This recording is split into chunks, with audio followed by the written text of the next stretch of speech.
is the audio up now? Because that's that can happen sometimes. Windows updates. And guys, thank you.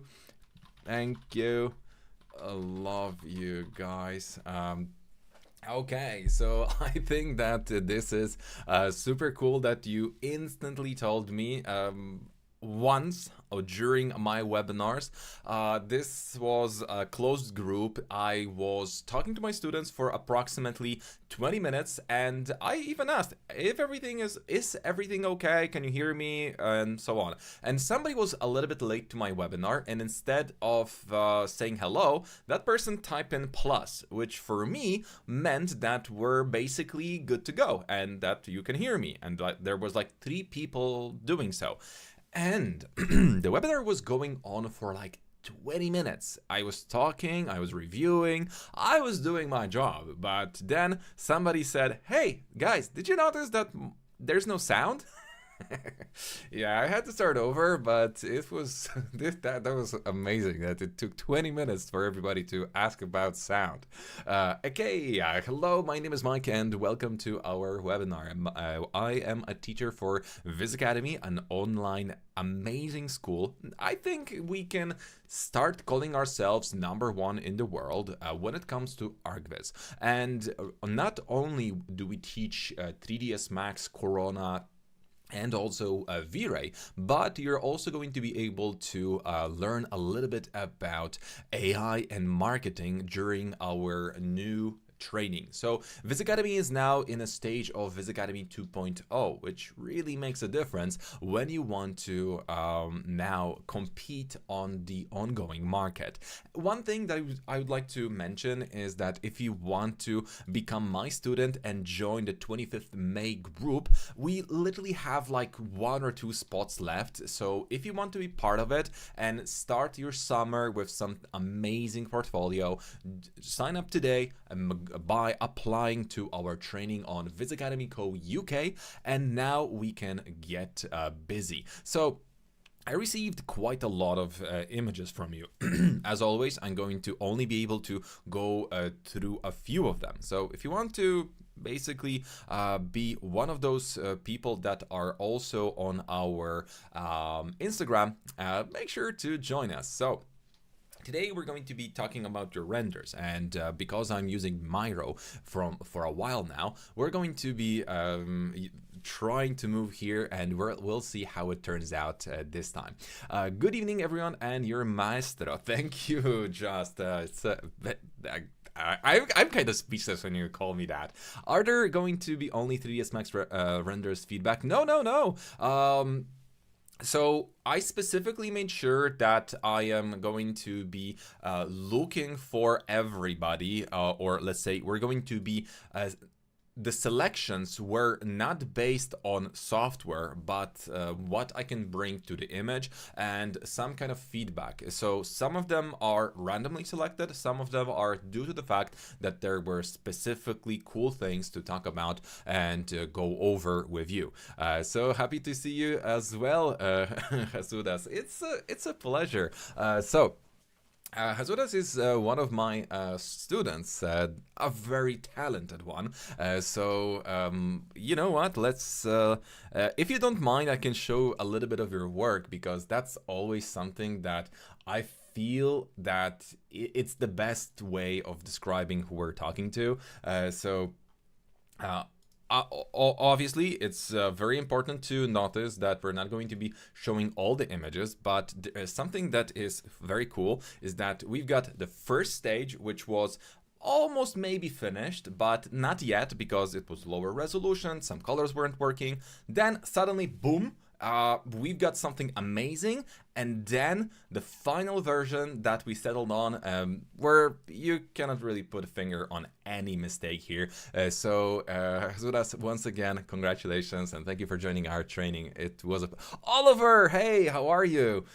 My God, Ahmed, guys, what are you doing, Amulia? Okay, let's go. Yeah, now, this guy, right? Yeah, I'm going to be looking into your renders. This is not all the renders we're going to be talking about, but there are a couple of things that I want to mention about every every of those I I didn't have time to write the about me, so let's continue.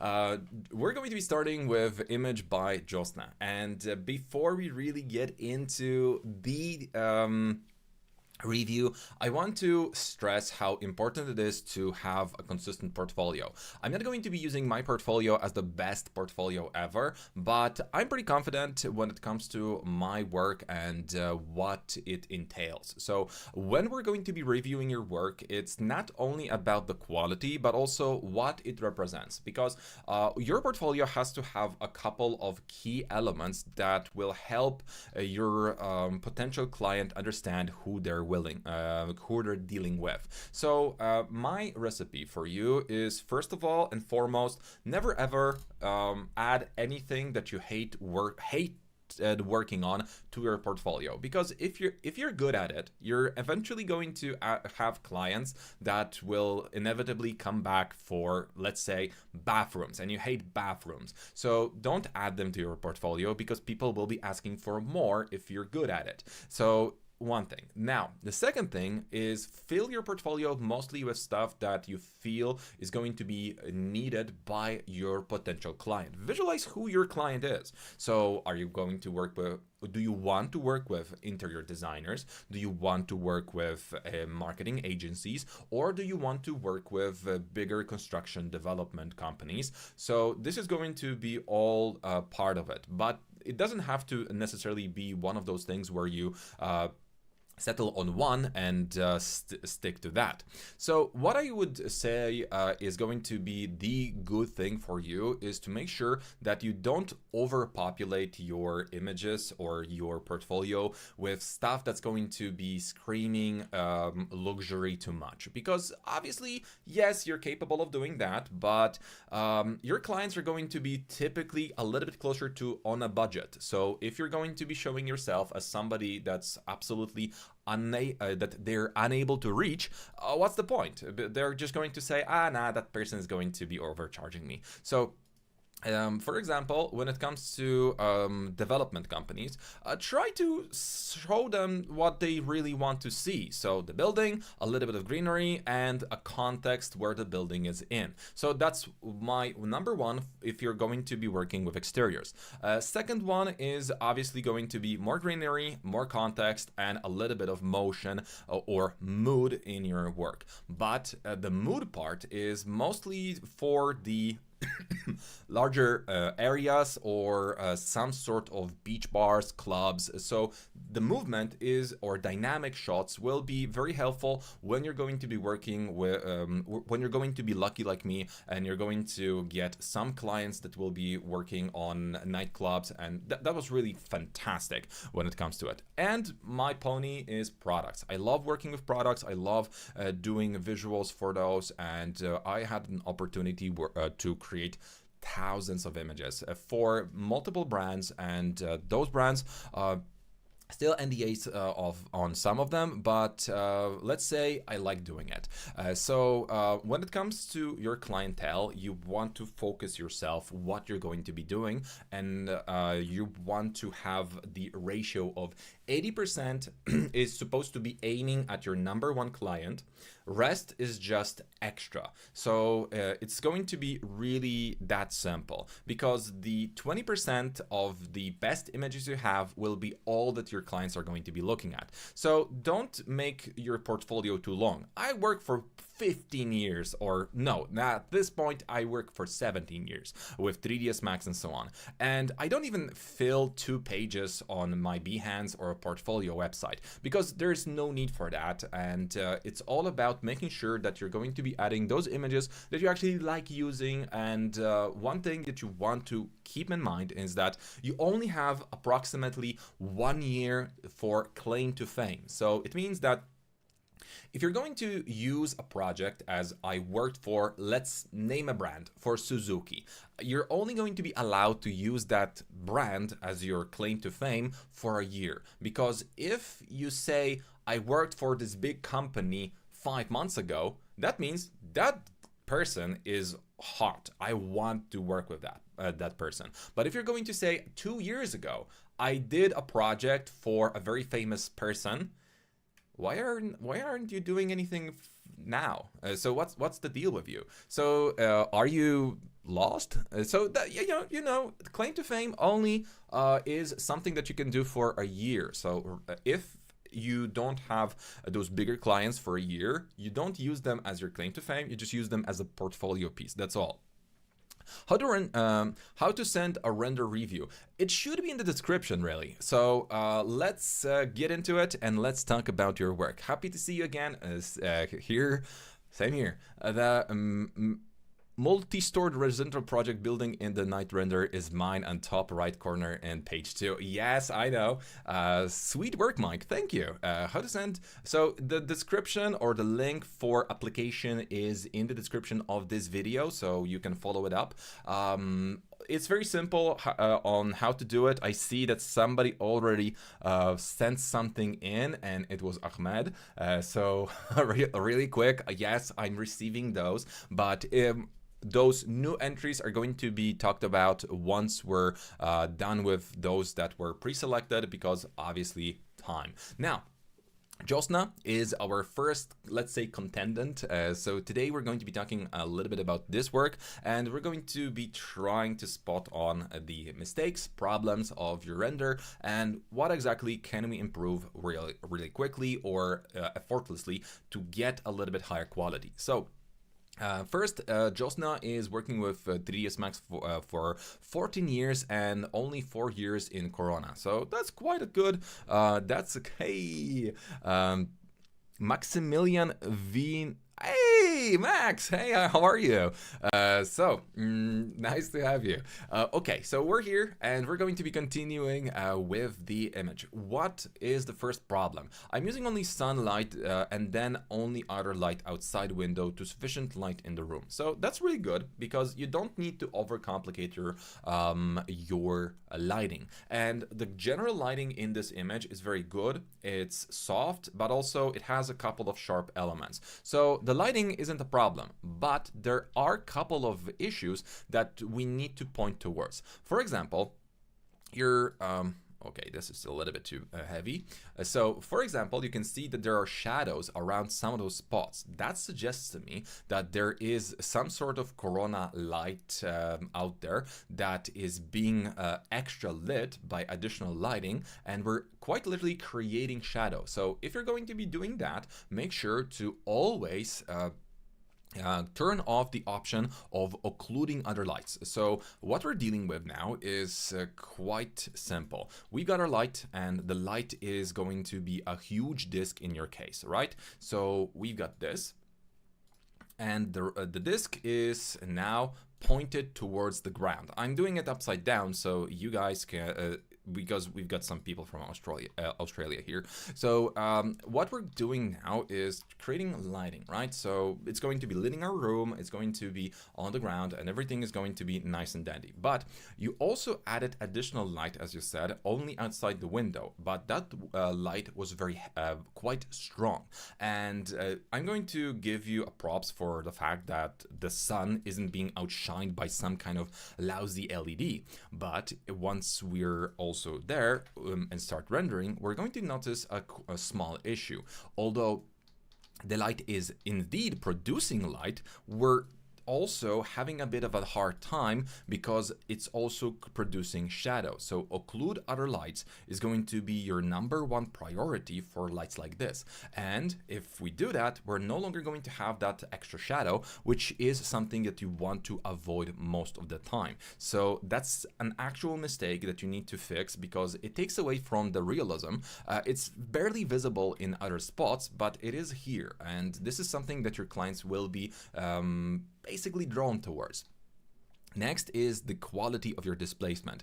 It's good, but it also blends in here where we're losing the whole displacement value. So I would say that we need to give ourselves a bit of change in settings, either by applying additional corona displacement modifier and changing the enable override to get better quality displacement. Because if we don't, the default value is going to create artifacts just like in your case. So setting your value to at least 1 instead of 2 is going to be the biggest change you can make for free, because, well, it's going to eat a little bit more of your RAM, but it's not going to be that bad, and you're going to enjoy it even more. So let's take one of my favorite textures for the ground. Let's add it in. And we need to make sure that we've got the real world maps scaling. So that's not the material I clicked, is it? I clicked U. Replace it, yes. Oh, the displacement is using from material. Now it's going to work, but we need to give it a bit higher value. So if the value of screen pixel is very high, by default it's 2, you're going to notice that the quality is going to be low, because we can see those triangles quite literally poking their ugly heads around here. And if we're going to try even further, we're going to now notice that this is low quality displacement. That's what's happening in your scene. Now, if I'm going to change this to default, most of the time it's going to look good, but at the further echelons of our scene, it's kind of going to get lower. But if I'm going to put this at value of 1, now you can barely see any problems with displacement whatsoever. Regardless of the value of displacement we're adding, it looks really realistic, and it has high enough detail to really go over. So that's going to be your number 2 changes. Also, mapping in some of those areas is just a bit wrong, and I would definitely work on that. This is a bit distracting, especially that we have this area here that's underdeveloped. There's nothing in this area. Probably a mirror or something would be a good idea, but definitely I wouldn't put this prop here because we already have props there, but this area is empty, and it doesn't work very well with your composition. When it comes to lighting, it's good, but we also should be adding additional light in here to shoot or beam at the ceiling, which you kind of did because of how the shadow works, but you also want to add, regardless of the sun, another light that's going to be doing the opposite, going down. Why does it help in images like this? Because we've got a very nice soft shadow in here that we could soften even further, but at some point you chose to go for very, very strong LEDs that at some point outshine the sun, which is impossible during the day, and you can see that this is basically something that's going to be taking away from the realism. Things that are very good and I would say strong in your image is overall composition. The color scheme is fantastic. Not strong enough in some cases because we need to work on the palette where this brown is not exactly the same as that brown. This is closer to that, but then again the pillows are a different shade and this shade comes out of nowhere. So those are very small issues, but generally you're close to perfection on that. And this element is just simply overburned, which makes no sense for a scene like this. There's no reflection on those and they just don't look realistic. So I would work on that. And most importantly, the gold or brass material isn't working. Plus, the glass doesn't have any visual or visible reflection. Plus, the mapping is also off. This, if I would be able to give you, let's say 5-star review, I would take at least 1 point out of it because some elements are missing. And by changing those things that I mentioned, you're going to get closer to higher quality and more realism. Now, let's move on to Narinder, which basically has a very similar problem. But we also solved it by essentially relying on the LED. One thing that I should have mentioned when talking about the previous image, which is Jyotsna, is that you always want to have a key lighting. So you want to specify which type of light is the key lighting in your scene. It doesn't have to be one lamp. It doesn't have to be a group of lamps. It doesn't have to be even one type of object, but you want to specify where the most of the light is coming from. So in this case, it's obviously the ceiling. So we want to make sure that the ceiling is going to be giving us most of the lighting, and that's what we're focusing on. That's a very good idea here, or let's say it was executed very nicely, but it doesn't emphasize that this is the key lighting, because every other light that is supposed to be just a prop light or additional light in your scene, it does seem to be trying to outcompete the light, I mean the key lighting. So in return, what we're getting is not nice, subtle, extra lighting, but we're essentially trying to outshine the key lighting, which makes it blunt. So everything seems to be very similar and very CGI. So making sure that we have the contrast between the key lighting and non-essential lighting is going to be a very cool thing to have. So that's one thing I would definitely work on. So let's clear this up. I have sent my render. Would love to get some reviews from you. I will try to get to it if it's possible. Soon. Now, another thing that we also could be talking about is that you've got this self-illuminated area that totally ruins the mood, because everything here has nice reflections, it has nice ambiance, and everything is seemingly looking natural. But because the light is coming from behind, we lost all the shadows and all the silhouettes of all the furniture. So we're kinda again getting the backlight into the zone of outcompeting the key lighting in your scene. So try to do it this way. Once you have your lighting, regardless of what it is or what scene you're working on, I'm going to open a recent project that isn't finished again, but it's a gym, right? So it's an underground gym on some kind of house renovation that is done for a Polish influencer. But at the same time, the project has one very cool aspect of it, apart from it just being a gym.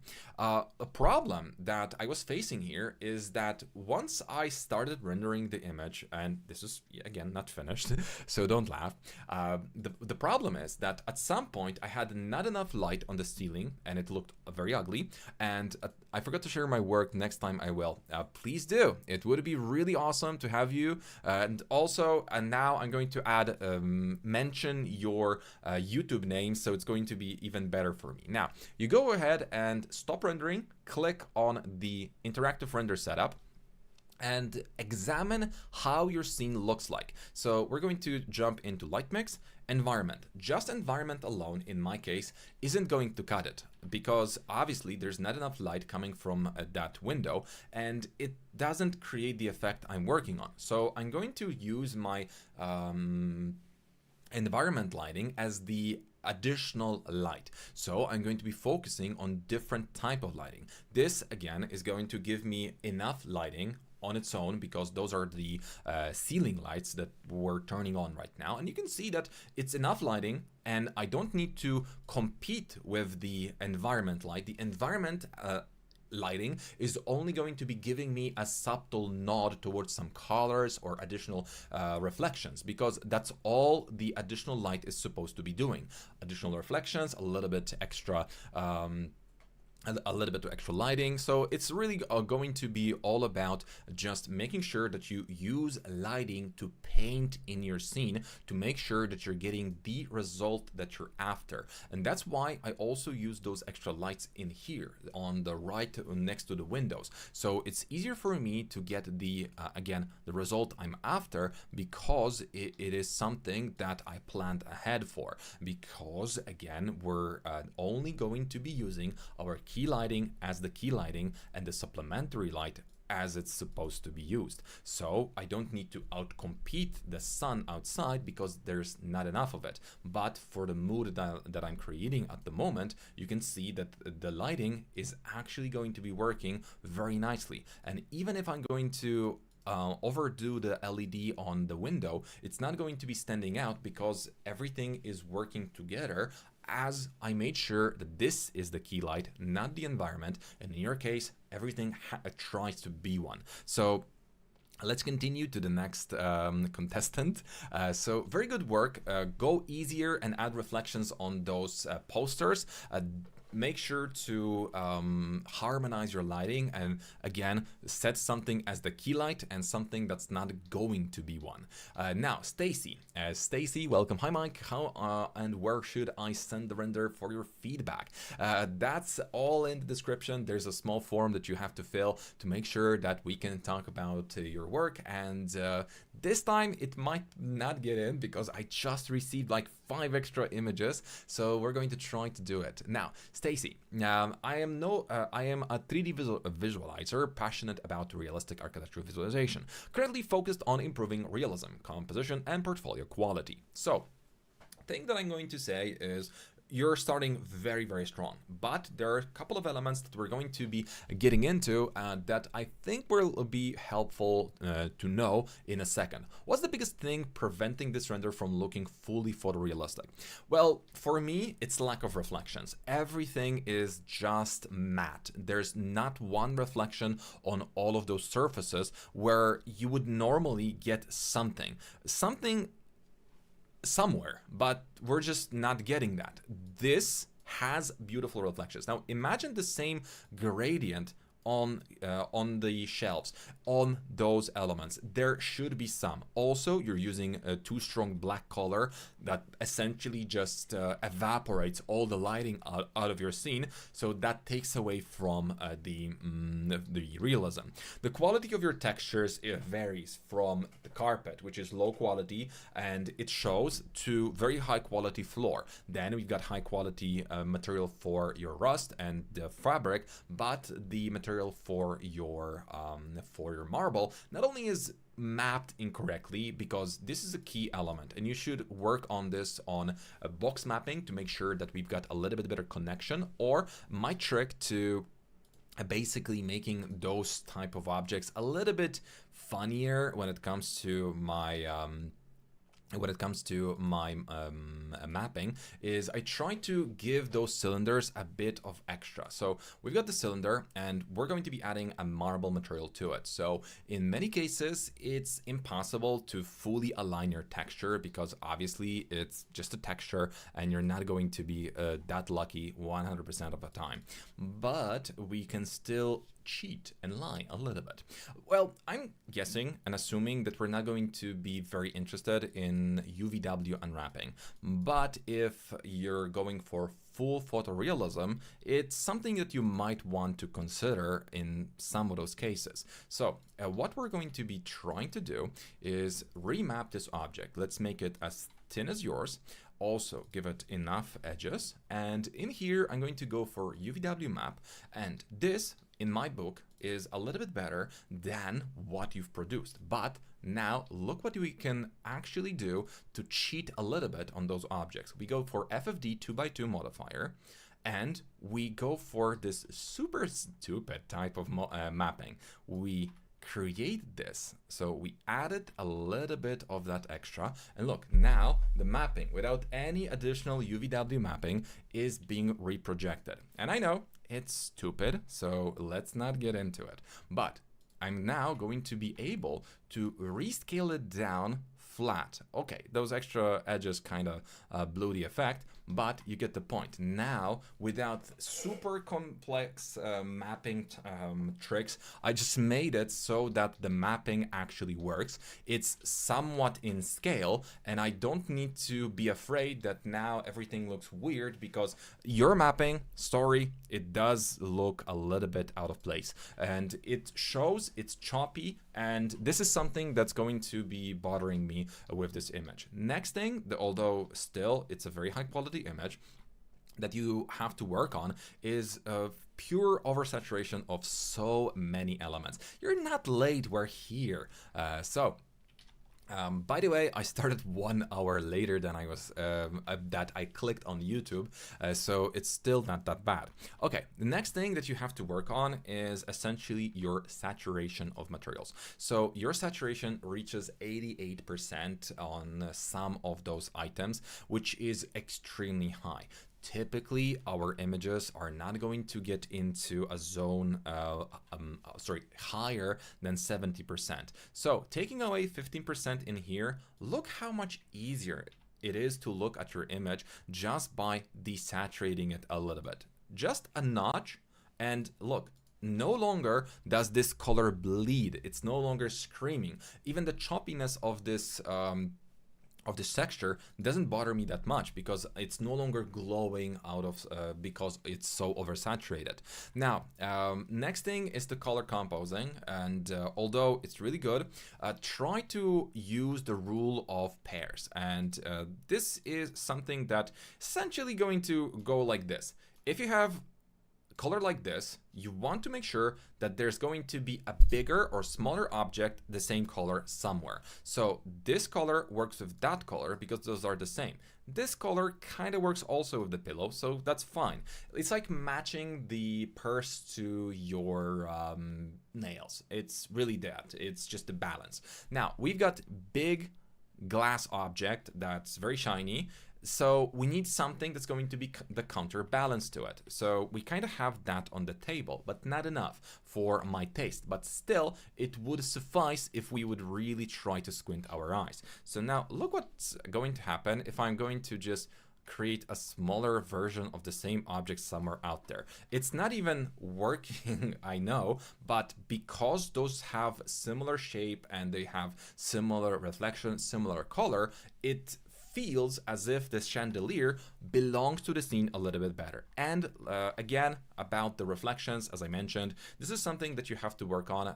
Always add reflections to your objects. And look, if I'm going to do this, and again, I'm just doing it very slowly, and you can see that small glimpse, that small glare, that very well clearly a fake reflection added, those small things will add to your shots. Never leave areas that are flat and one color only. What you did really well here is that surfaces like this always need to have a bit of gradient. So in your case, that's a very cool thing that we've got darker and brighter areas here. So if we go for higher contrast in here, it really shows that the gradient exists.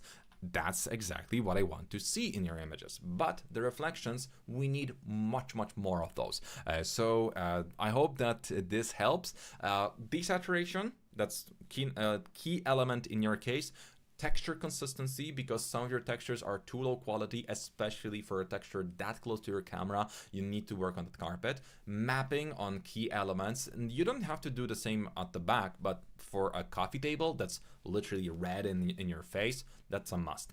The black color is too dark, and that eats the detail. Also, it doesn't have any reflections or any shine, glare, specular, nothing. So it's not really looking good.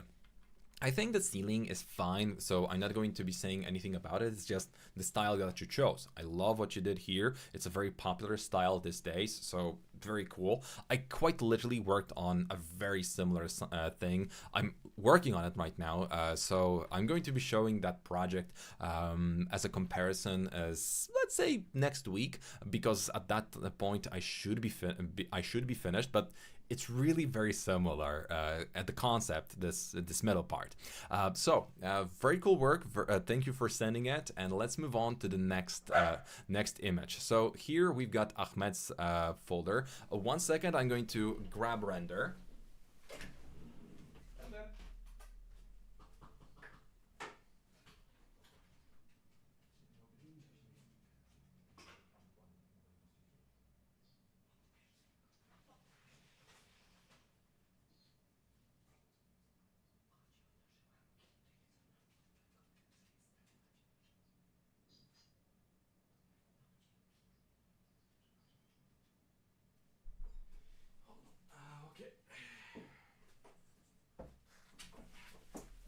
So, meet my dog, Render. I haven't shown him for a while, so let's say, okay, Render. Now, since you wanted to talk to the people, say hello. Hello. Now you can go. Okay. Hey, back. Okay, Ahmed. So we've got quite a long description here, so we're going to go over it. But we've got a very cool image and before and after with VizMaker. So that's going to be a very very valuable information for me. So personally, I'm still a fan of 3ds Max plus Corona Render. Same here. While AI can make architectural visualization faster and easier, there's still a significant gap between 3ds Max Chaos Corona workflow and using AI model. Yes, when clients allow unlimited time to submit the final render, I feel like it's still very important to level up our skills in 3ds Max Corona Render if I were looking for a perfection. Here I have put a real project render of mine on the left where I used AI post-production, and on the right the render I gave to my client where I used 3ds Max Corona and Photoshop post-production. Which one do you think the clients will like more these days? So again, this is a lovely, lovely, lovely image, but there are strong and weak sides on both. So first of all, what's going to be more eye-catchy? Hands down, I would say that the AI color palette is much juicier, and when it comes to banners and marketing purposes, I would say that this is a point for this image. Now, when it comes to quality and sharpness of items, definitely point towards Corona Render, because we've got much higher fidelity on all of the items, and I can actually see what I'm pointing at. While here, we've got the blurriness and everything is kind of weird in some places, especially the depth of field looks very funny. Now, this is going to be kind of controversial, but I also prefer the overall mood that you created, especially because it shows something that was actually planned for this image. While in here, we lost all of that detail and it kind of makes no sense because of it. So in this case, I'm also going to be awarding one additional point towards your render. But there's also a bunch of points that we need to give to the AI render, because obviously the color palette is so good that we already mentioned. But there's something that we also can see that AI did for you that you haven't even probably noticed. So the image has a very strong composure. So it's going to go like this. While we've got two types of composition, open and closed. So open composition is when there's nothing on the edges of your image, and it kind of suggests that this is the end, right? So it's as if we're showing the product and that's the end. So that's cool, but that's what you did here. But in here, because we've got this closure on our composition, it actually opens it up, because your brain is going to automatically assume that there must be a little bit extra tree. I can see that there's a branch here. There's an item close to my camera. Okay, so there has to be something extra there as well. So this opens up your image in this way that your client, your viewer, can imagine that. Plus, we've got very strong composition that kind of highlights the building more, while here we've got so much empty space. Now, again, in your case, this empty space could be just for the development company, the telephone number, new, and something like, okay, let's go, right? So that's going to be fantastic for me, and I'm going to be honest with you. The composition is going to get another point, while it's going to also be a point for your render due to the fact that we have this additional small thing that allows us to add those extra telephone numbers and whatnot. Hey render, I bet he is fast. Yes, he is. Yes, he is. Now, I love how many layers we have in the AI render. So I would love to see the same here, because we have the background really nicely added, but at the same time, we don't have the foggy mood that would essentially be the amazing, well, it would add to the shot. Your shot, although again, still looking good, it's a little bit darker. It's not as it doesn't bring that much joy in the same way. So I would say that here we're going to be giving another point for that depth. But overall, I would say that if I would be your client, I would like to make sure that I would okay, no. If I would be you, or if I would be in your place, I would use this image as a reference now, because there's so many cool things about this AI image that I would love to use. So this type of lighting, lovely. Fog, lovely. Sky, lovely. But this is just because you probably didn't have enough time to work on those elements of composure in your case. But again, I would say that this is a super strong image. Oh, and one thing to add is no reflection should be as bright as that, because it basically looks like a wall. So what AI did here, it made the reflection a little bit transparent, so it looks better. But it also added a bit of detail to the building that isn't really there, and it makes no sense at all. And as a client, I would never accept those details, because there's so many differences that for me, if I would be risking millions of monetary value, whichever currency you're using, I would probably say that definitely I wouldn't like to be sued by my clients, because there are different details on the building, and there's always going to be somebody that's going to be very upset by this. So I subtract 1 point here and give it to your original. But again, use this as a reference, a guideline, or something that's going to be, okay, now I'm taking this image towards that front, because again, it's going to be just better to do it that way. But the quality is not really that good. While here, it's much sharper, it's easier to read. Yes, we can use some kind of upscaling, but then we're going to get further down the line, further away from the quality and detail that we're after. But we also have another version of the same image, night version. So here the details aren't missing. Somebody is really adamant about staying in that car, so I would definitely work on that, because there's no point in having those people, those cars in the same position. At least tell AI to change the car's position next time. Just add it to your prompt. But we also can see that the trees are slightly different, especially in the background. There are some buildings now that aren't necessarily the same. So we've got slightly different details. So for free, again, details. When it comes to this and the overall, is it good for marketing purposes? Yes, but I would definitely go easier on the fog, because we're not selling this to Batman. We're not trying to move in with bats. We're trying to make sure that this is a cozy, safe place to raise a family or to put my grandma in. So definitely go easier on the fog. It's definitely going to make it look friendlier, but regardless, it's a beautiful image all the way. Sir, where are you working? I can't understand. Is it simple? Is a sample of your students' drafts? So those images are images created by our viewers, and in this case, Ahmed was actually my student. So if we can actually see a little bit higher quality of in his images, but at the same time, I'm showing images by our viewers. So we're going to make sure that we try to go over those as well. This is followers' works or not? Yes, it's followers' work. Yes, it's followers' work. This rendered in 25. I just used Photoshop as post-production.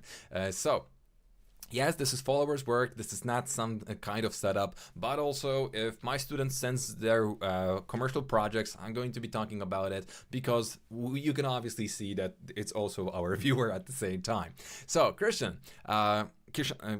Kishan, now, sorry for mispronouncing your names. I'm super sorry if I'm going to mispronounce a name or two. Feel free to correct me. I would really appreciate that, because this is one of the things that I always mess up when I start working with my students. Now, we don't have a lot of information in here, but I'm 3D artist, and the review my render I already earlier sent to you my render, but my render not reviewed. So let's review it, because the render was not reviewed. Where stand my render? So obviously it's a person that is the English isn't their first language, so it's obviously going to require me to go over this a little bit in I would say, slower manner, I assume, but let's see. First thing first is that the overall image of Kishan is really looking good, but the composition shows us quite nice lighting. Although there are a couple of image problems that I can see. So this area should have a bit more contrast, while here we should also have the same. So basically gradient for shadows, since we're trying to force our lighting to be that way. You've got a little bit of burnout, so the RGB value on some of those areas is just too high. We're reaching 255 in your image, which means that we're essentially getting the overburn area, or we're getting to it. Let's see your image in Photoshop real quick. So you're going to see that those are just too bright for any type of image. So something that you have to understand is a lot of professional places won't allow any images to have 255 in them, because this means that you basically didn't fill the place, or you overburned it, and some areas of your image are just like that. So we've got 255, almost one digit missing, so that's one thing. Next thing is that your 1-point perspective is not really 1-point perspective. 1-point perspective works like this. So let's go for perspective template. Let's go for that. We're just going to look for something. This is going to do. Oh, this is going to be even better. Copy image. And we're going to be adding it in. So when you're dealing with 1-point perspective image, and it's a must, it's a rule, it's a given, it's not something that you can negotiate with. You always want to make sure that one or two lines are going to be perfectly straight. So not only you want to make sure that your horizontal lines are perfectly straight, but also your vertical. Depending on your settings, the positioning is going to be different, but you want to make sure that those lines, horizontal, are always flat, and your verticals are always flat. So this is a quite big mistake, really. So we're going to make sure that you fix that next time. So the best thing to, or the easiest way of approaching it is to just go for lens correction in Photoshop, since we already have this rendered, and then we're going to just go ahead and change this one part a little bit. It's an instant better image, the top wise, but again, I overdid it, so let's not.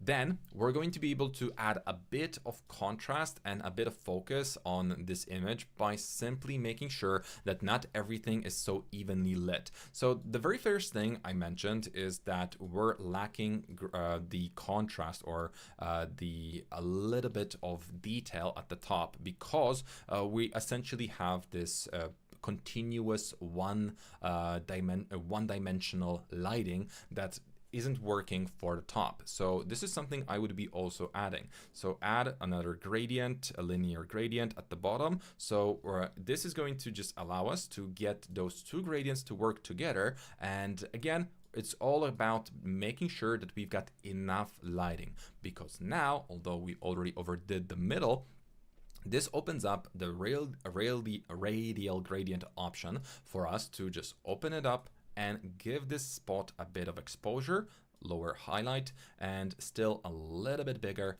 area. So I think I'm going to enlarge it even more.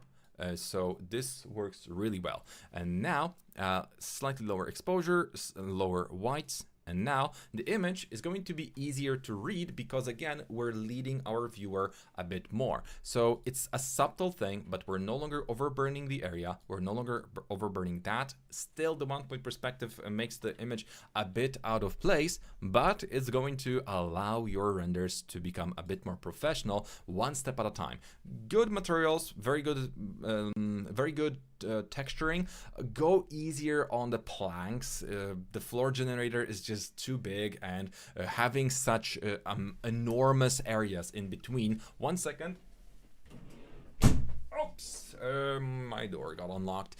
So some objects are levitating. The metal is brushed in a weird way. The floor is a little bit too big, the planks especially. The texture is fine, but I think we don't have a continuous texture, and that looks weird for me. Objects are again levitating above the ground in some cases. So those are small details, but look, you have two surfaces that are blending in together. That's why we're getting those pixels, which is looking really bad. And again and again and again, those small details that you have to eliminate to really call this photorealistic. Then work on the contrast of lighting and you're going to be good to go.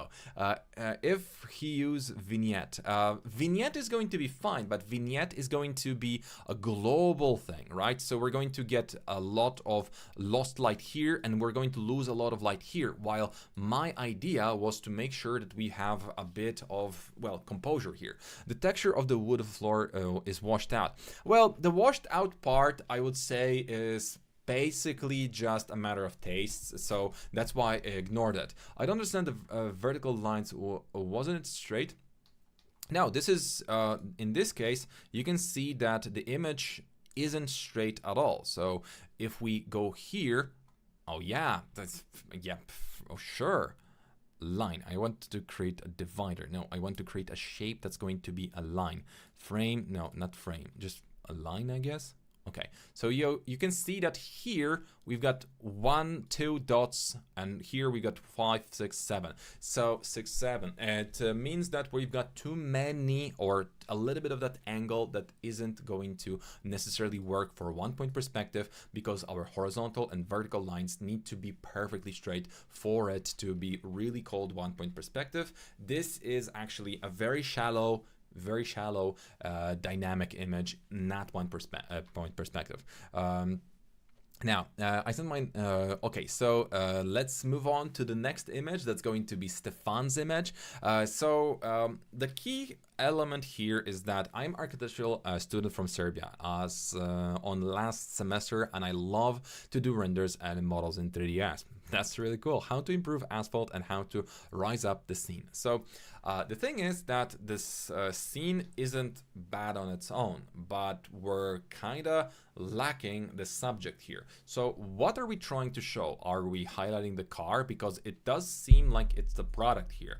But again, I don't think so, because you're studying architectural, not automotive. So this would mean that we're trying to show this building nicely composed in. So how about we move this car further away, we avoid this car, and we move this car even further away so it's not in frame. Same goes here. We don't need it that much because we need to highlight the our building even more. It is the subject. It is the important part. This is the element we're trying to sell. So let's focus on that. Because you put so much emphasis on the people and the cars, it seems like we're getting a bit closer to actual, let's say, a slice of life type of scene, which is fine, but this is not exactly what you're supposed to be selling. Okay, next thing is now the lighting. You've got a little bit overburned the same 255 values, so you need to go ahead and go for ACOT in sorry, I need the sneeze button. I promised that I'm going to get it, but I haven't.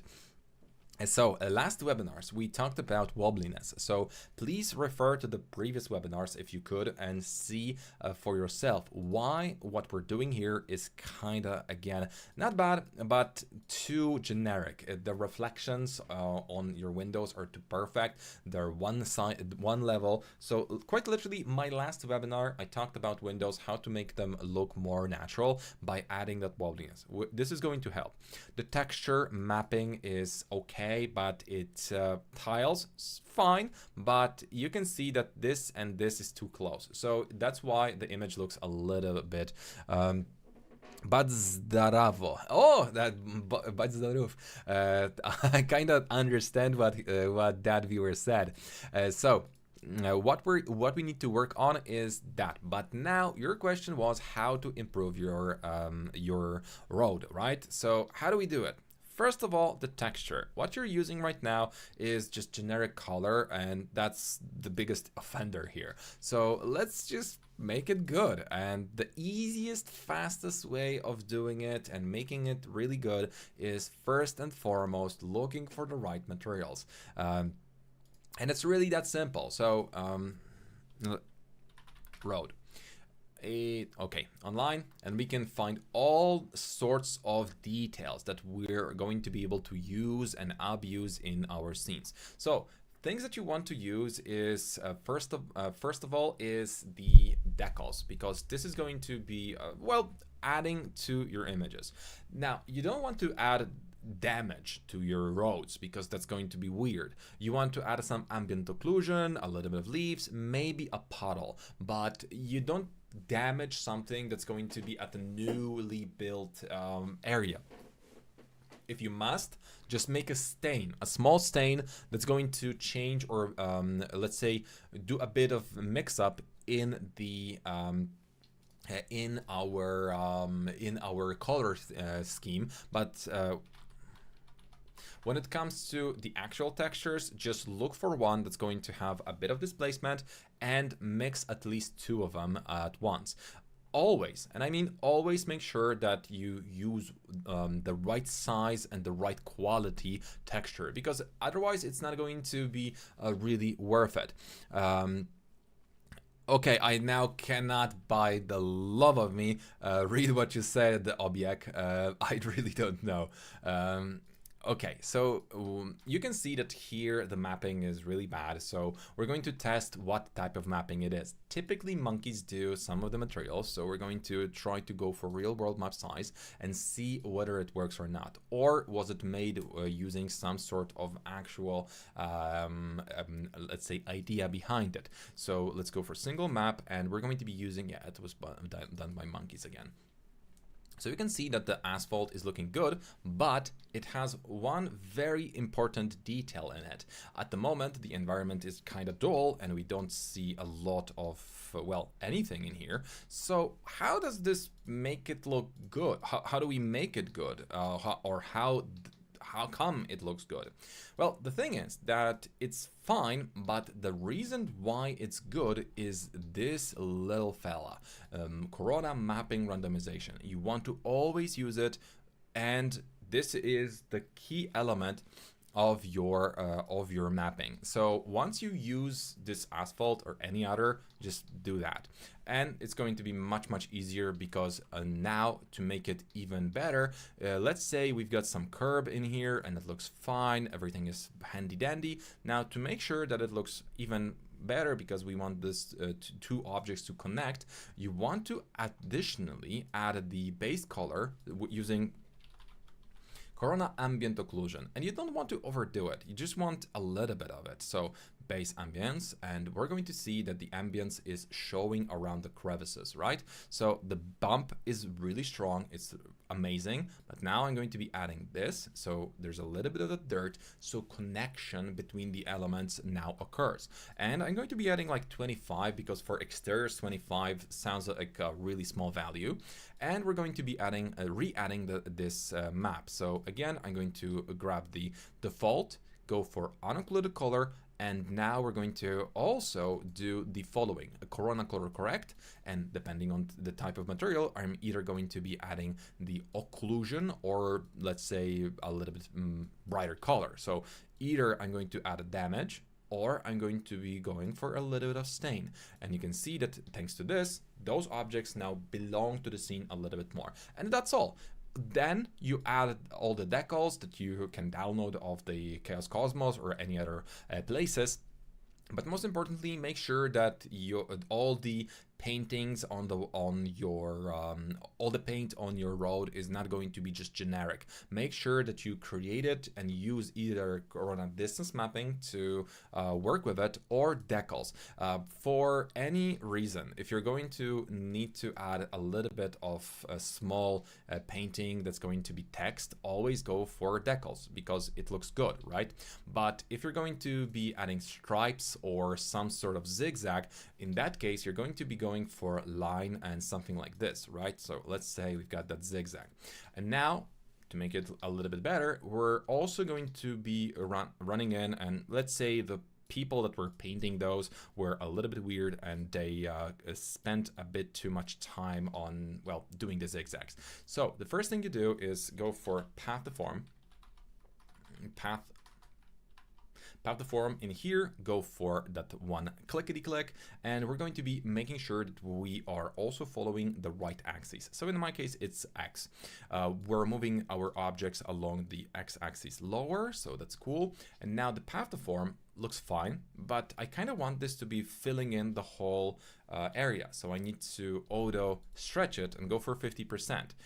Obviously, this one line won't do. I could add a bit more extras, but that's not what I'm after. So I'm going to go for array, and array is going to allow me to get additional versions of my box. But all I need to do is add additional offset in here. So path deform, and now we're going to be going back to on the percentage. We're going to be now adding additional items, and we're essentially creating the lines. So how do we really add them? Because now it's, well, at this point, all I'm going to do is go ahead and click on Object Properties, Renderability, Off. Also, I'm going to add additional layer to my material, and that's going to be Corona Distance Map. So Corona Distancing, I'm going to be distancing from this material, and I'm going to be using color inside. That color inside is going to be white-ish. So in this case, let's just go for white, I guess. But the most important part is to make sure that we got our color near. So that's going, no, color far is going to be this, and color far, let's just test it. So occluded color, and in here, we're just going to start rendering. So now the ambience is too strong because we've got the distance, right? So we're lowering the distance to 0, or we can give it a bit extra, but most importantly, we're getting the color. So this is again going to go down where we go for inside color with our extra, and we now increase the gamma, not just override it. We want to increase the gamma to make sure that it's going to be nice painting, not some kind of white color that is just overtaking. And this is how you can create any shape on your roads whatsoever. Unless it's only a shape, then just use texture because it's going to be much more efficient, and I would assume it's going to be much better for your sanity. Hey Mike, what do you think about natural artificial lighting? As I love to play sunlight, natural light, but for dark color palette, I prefer artificial lights. What do you think about this? Obviously, yes, it's fine if it has the purpose, a purpose, but when it comes to artificial lighting, you have to always give yourself that small rule. Either I'm focusing on artificial lighting or natural lighting, and it always has to be key lighting versus the secondary lighting. There's also prop lights that will essentially go for the additionals, but you get the point. Now, Mateusz is also going to be shown in our small video today. Hi, sir. Could you briefly explain anisotropy in metals using Corona physical material? Yeah, I think so. In a second.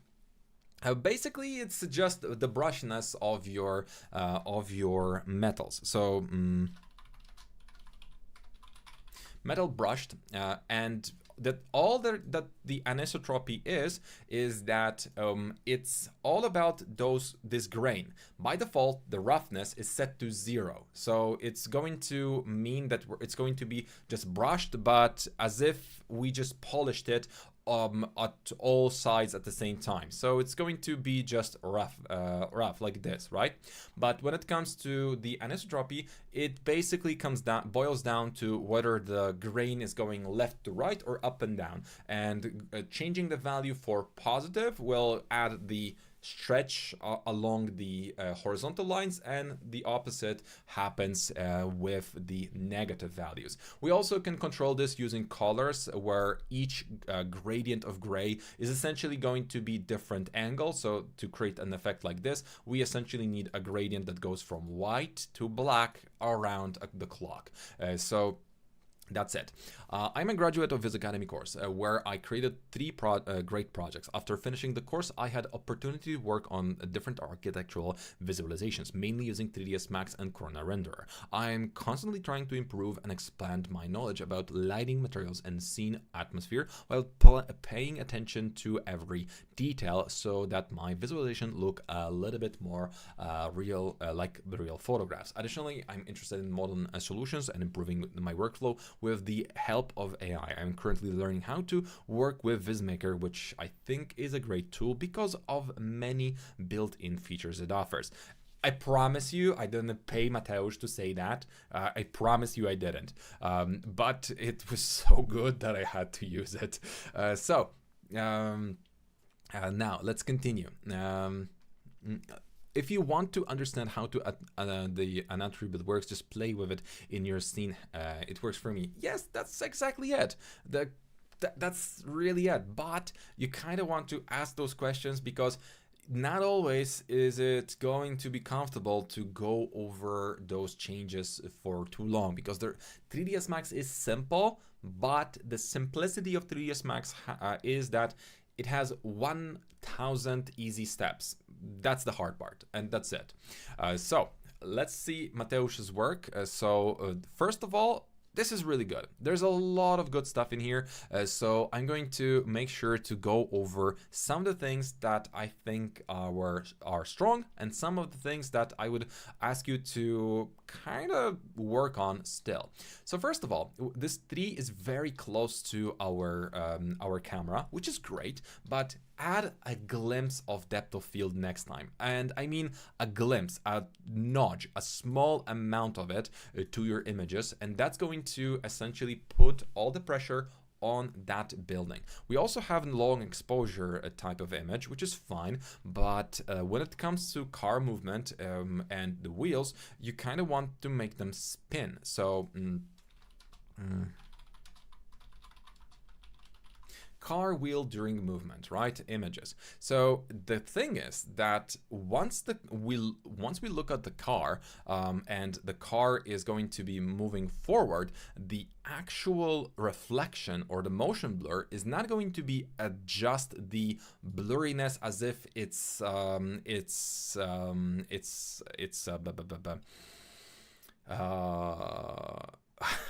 airplane propeller. So the thing is that we should be looking for different type of blurriness, and this one shows it really well, where we actually will be creating arches because the car is moving, and what we're looking at is the reflection or the aftermath of where the car or the part was. So we're always going to have those reflections in this archy manner. So we cannot just have this spin unless our camera is moving with the car. So that's a common misconception where people will be creating that, but this is based on commercials where we can see that the environment is also moving, so we can see that the wheel is spinning as if it was a propeller. But in reality, if we're going to take any car whatsoever, quite automotive today, so let's go for car and maybe download it. Maybe I've got something. Okay, this is not a good car. This beast is going to be okay. Okay, so let's go for full mesh. Nice. And we're just going to do this real quick.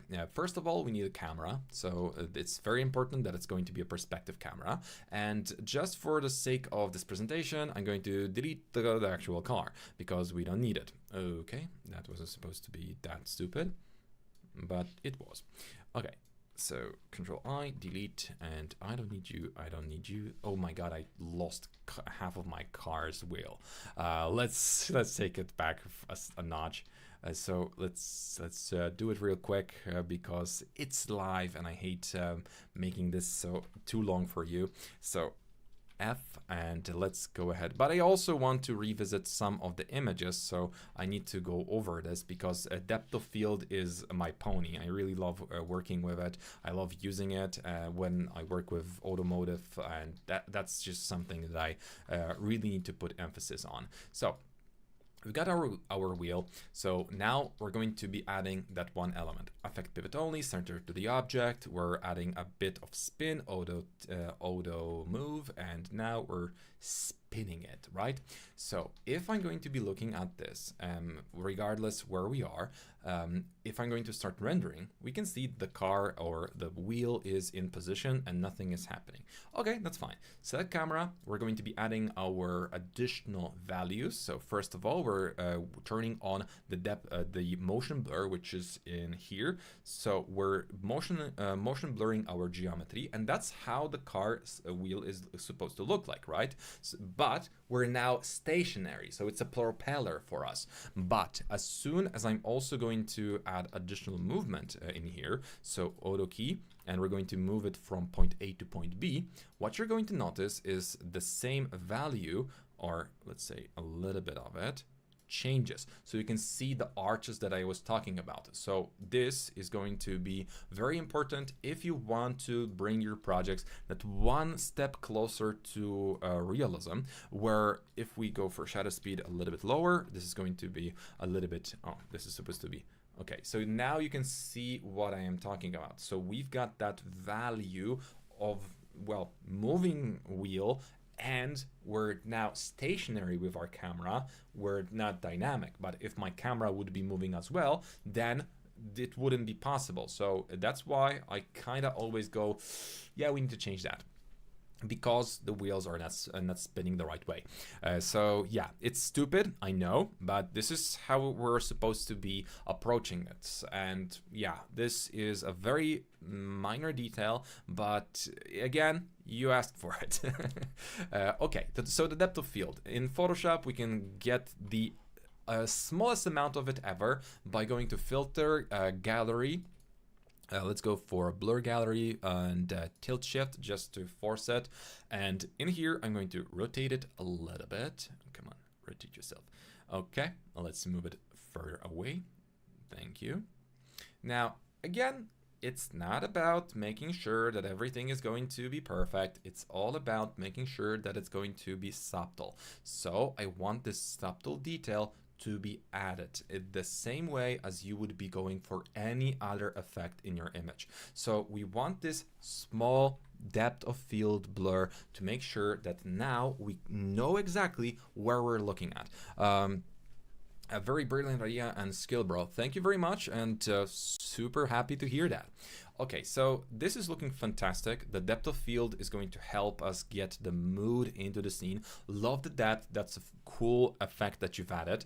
There's a little bit of repetition on those bricks, but at this quality, we don't necessarily, we won't be bothered with that. But for a building as big as this, I would strongly recommend you to refer to something like Corona tile map, because at this distance, it is just going to look better and you're going to get no repetition at all. It's subtle repetition in here, so we don't need to be worried about it. But the longer you look at your image, you can actually spot some of those problems where you can see the same type of reflections, the same type of problems.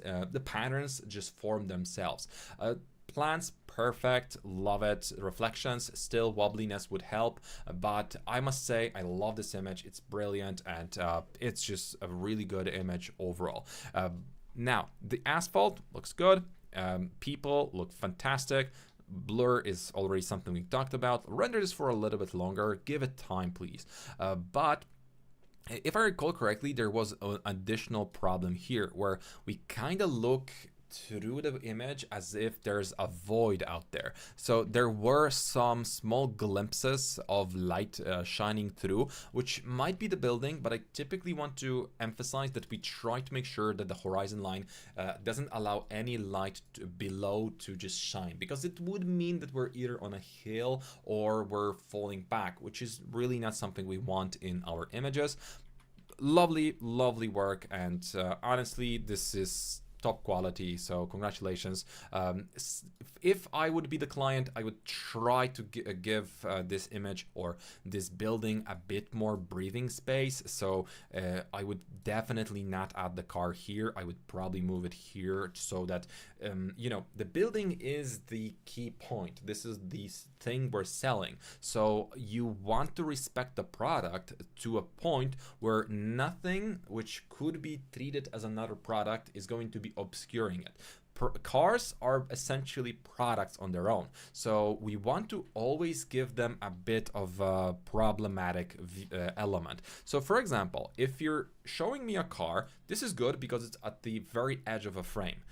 This one is essentially exposed to a point where I'm not sure if it's the product or not, because if I zoom in here, it is a product. A blurry one, but it's still a product. But look, if I go for stamp, and I know this is not what you would do, but let's just stampity stamp here and give this small, you know, a small bush. It was a little bit taller, right? Nothing extra. This doesn't change the composure, but this car is no longer in your face. It's now part of the composition. No longer is it opposite to it where it's just too much. So just a small nudge towards it. So how do we get rid of this car? Probably by adding additional details here, a small leaf that's just falling, that's going to hide it a little bit, but never fully expose an object that isn't your product, because it's just not needed. And let's just generate the fill, remove. Your image is going to be easier to read once those cars are further away or not in the frame at all, because again, the building is supposed to be fully exposed and it should have some breathing space so it can really show its strong. Guys, okay, the browser is still kind of not responding. Wait. How do you recreate the lines in the pavement using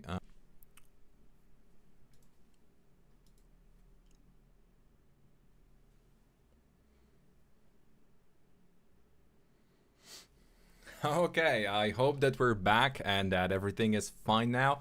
I had to restart my computer. Every freaking thing just crashed, OBS included.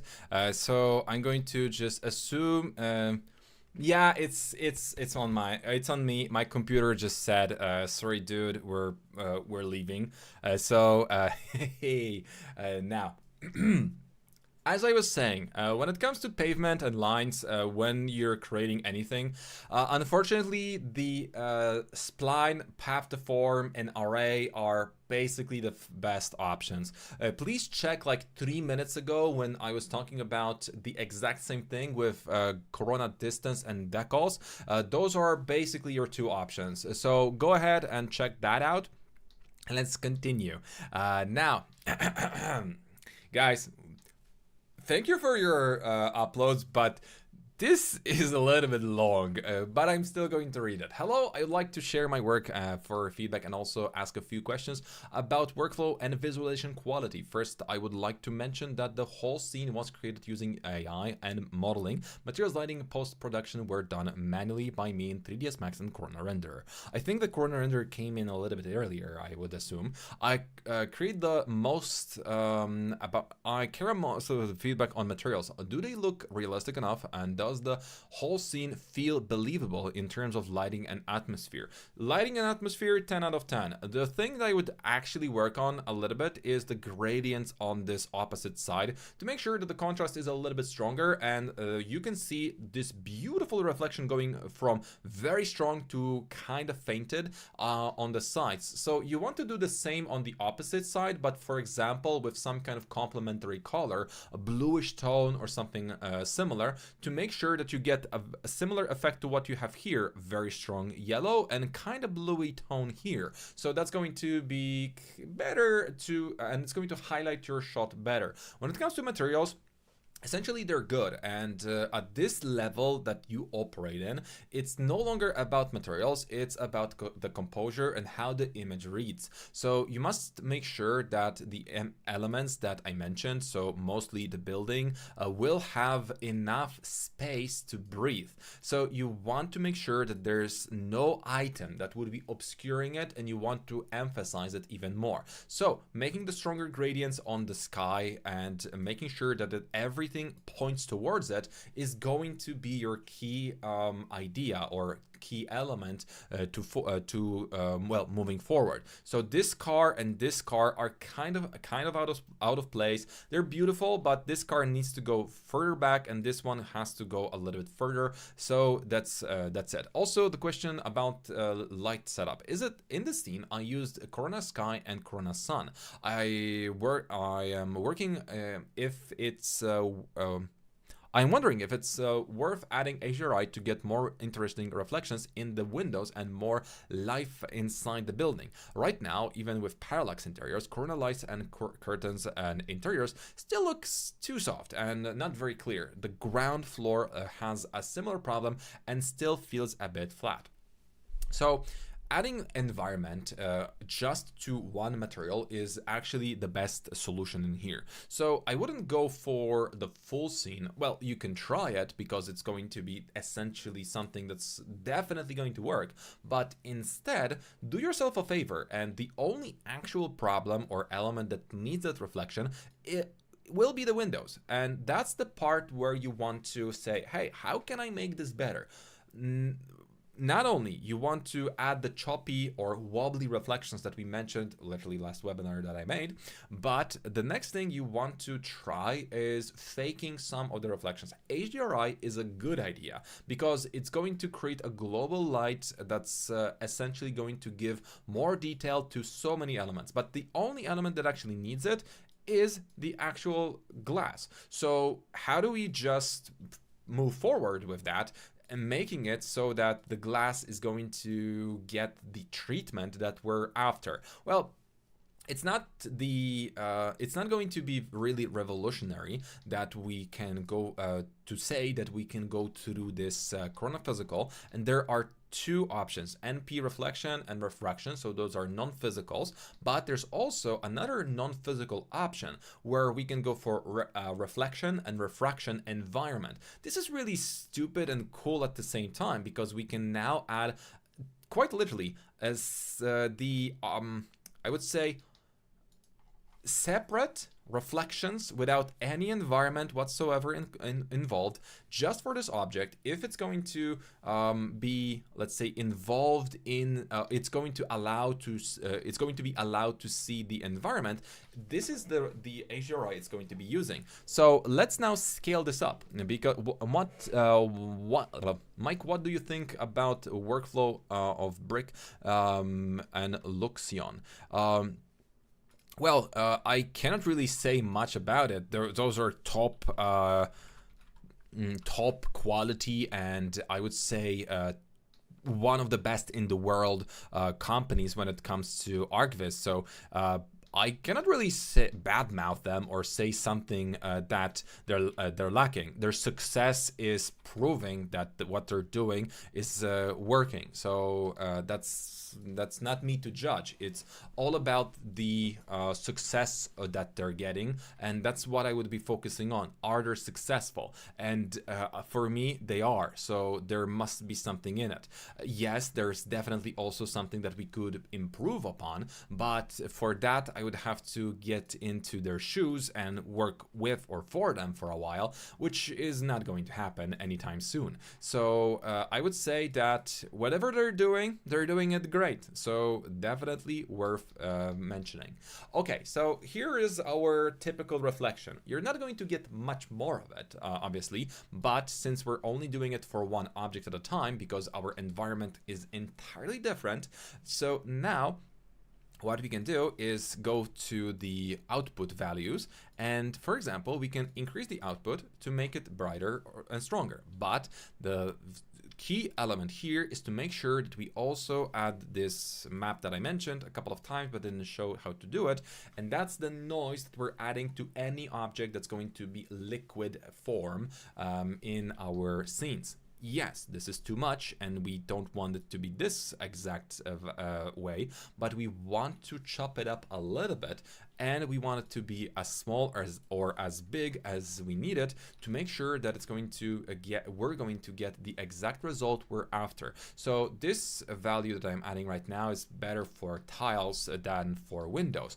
So in most of the cases, you're going to go for, let's say, half of the value of the size of your window. But once you have this, it looks nice. But again, we can see that the noise is transitioning from one object to another, so it's not really that good. So in those cases, you want to also randomize the 360 out of it to make sure that now the reflections are no longer going to be transitioning from one object to another. And again, it's all about the personal tastes of yours and the client preferences, but for me it's essential to make sure that I always have some sort of reflections in my scenes that would look, let's say, a little bit closer to what I'm after for my clients. So material wise, very good, but consider using a different approach to your bricks on such a large scale, especially if the corona come on, my computer is really stupid today.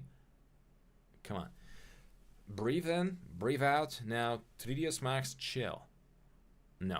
Okay, so I'm going to stop rendering and we're just going to continue with this environment, which is unrelated to my current environment, just to show you that those are two different reflections and they're absolutely not working against one another, and they're actually giving me a bit better understanding of the scene and the overall scale. So let's go back to Miro and let's continue. So curtain lights, curtain interiors. Okay, also had a big problem with the scattering and hanging plants in the window using curtain scattered. Scatter was very random, and even after changing pivots and settings, I'm still not fully happy with the final result. I would really like to know how to professionally use this approach to detail in large architectural scenes. So when it comes to scatter on scale like this, you want to make sure that you don't overdo it, because in this case, yes, there is a little bit of repetition, but why are we using so many?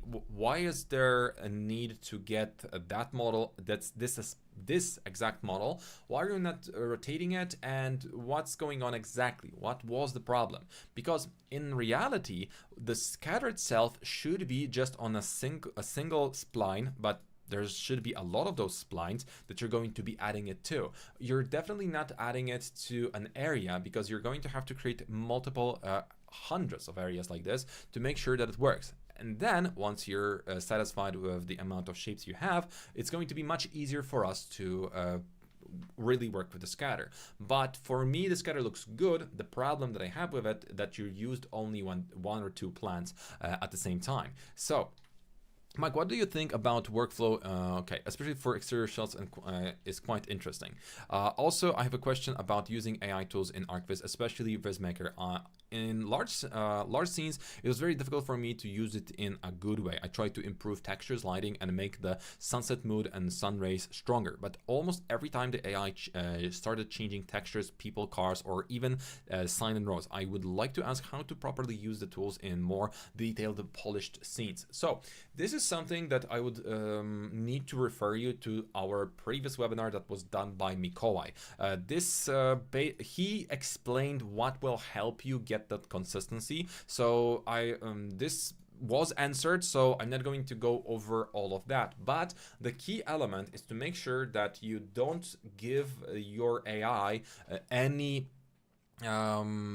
space to think for itself. You have to specify all of those details. So considering how long your question is, make sure that your prompts are just as long as that, and you're going to be good to go. So let's go ahead and continue to Madina's work, and this time we're going to see what exactly do we have in here. Okay, so this wasn't this had that happened. I didn't do that. Okay, so let's see. I should have.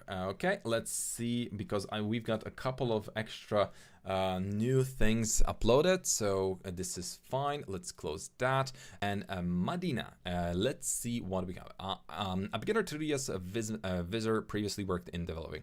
Leaked. Yeah, it's. I'm going to remove all of that using the after thingy, but I cannot do anything about it at the moment. It's the element of the crash. So sorry for leaking your emails, guys, but I guess it's actually to your benefit since you sent us your files. It's just that I've leaked the emails to people that uploaded something to our today's webinar. So I guess you get one additional contact form. A beginner 3D visualizer previously worked on developing AR and AI. So you're responsible for it, right? So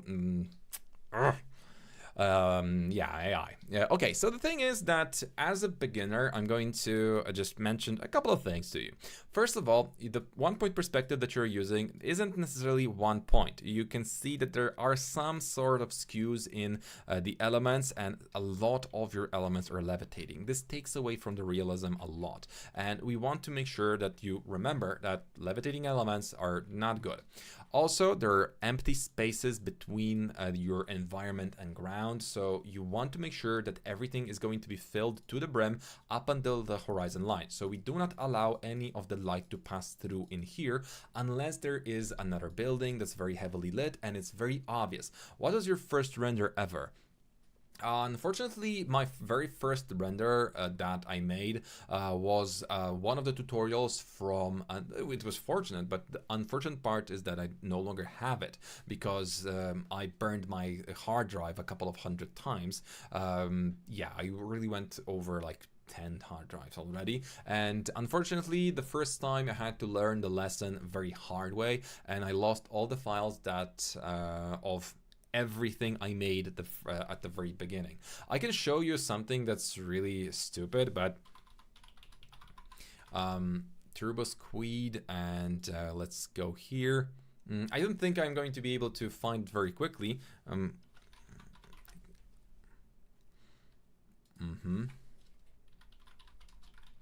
Wait a second. Yeah, 3D models. So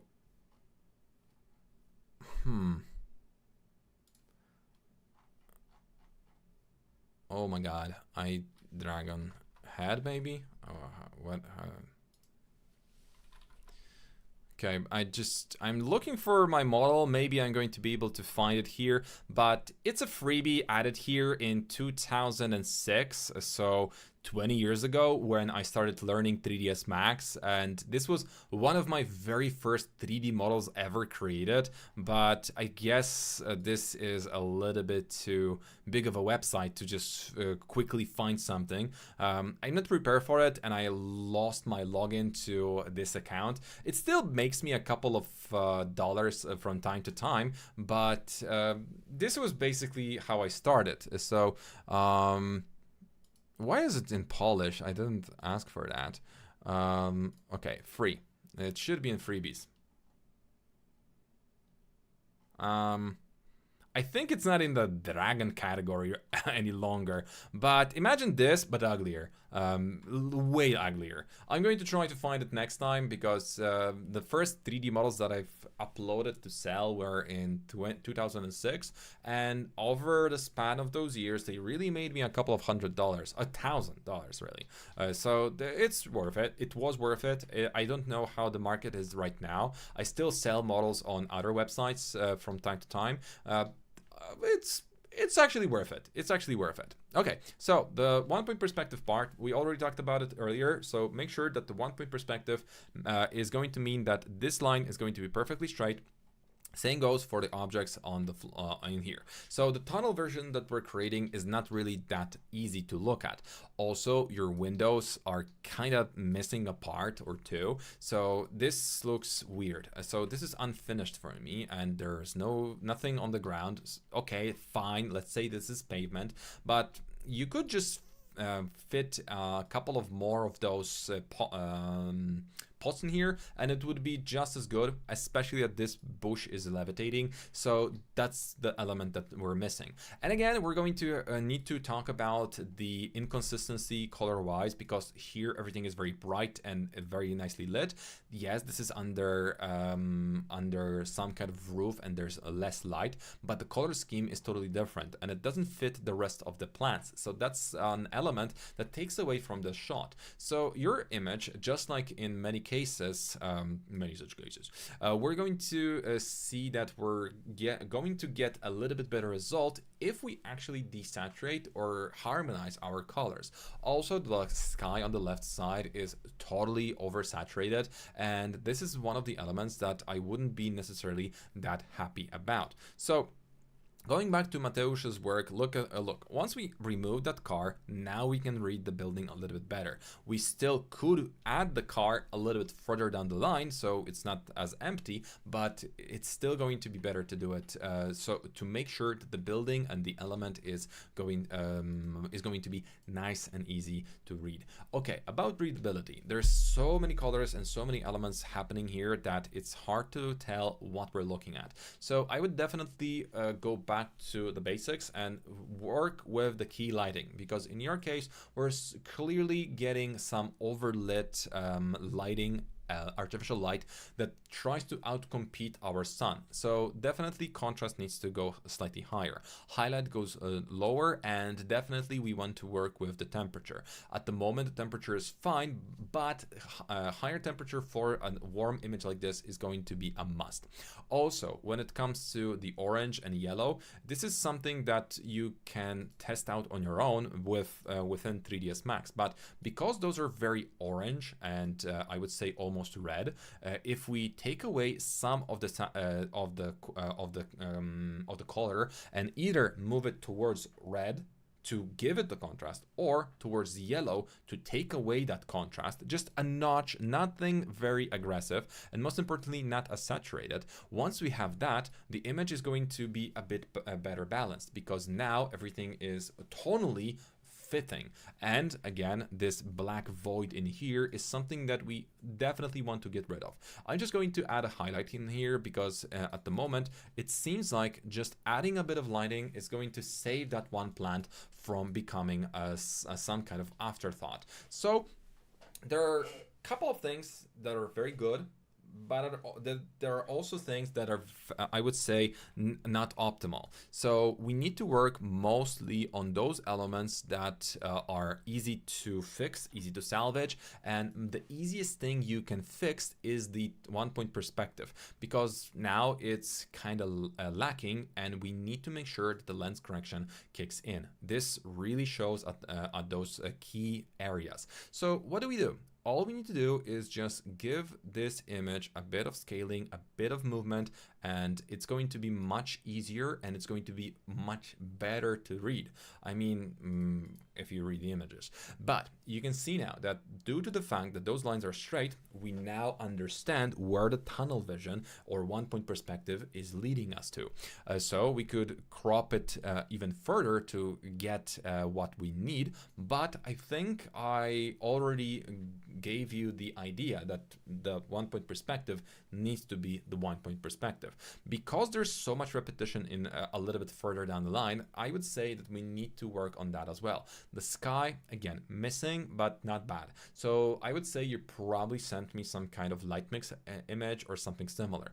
But because of the ambience in your scene, we cannot see a lot of shadows. So if I were you, I would use the burn tool, go for shadows, and try to give myself a little bit of those extra contrast in those strategic elements or areas to make sure that I really can read that where the 1-point perspective is, where my image's key elements are. So at the moment, I would assume that those are supposed to be the lamps. So let's highlight the lamps a little bit more by removing or decluttering this scene a little bit more with a bit less aggressive textures on the right. So this can be emphasized a bit more and we can really enjoy what we're supposed to. So this is a beautiful image. Definitely, I would give it wider crop Something like this would probably work better.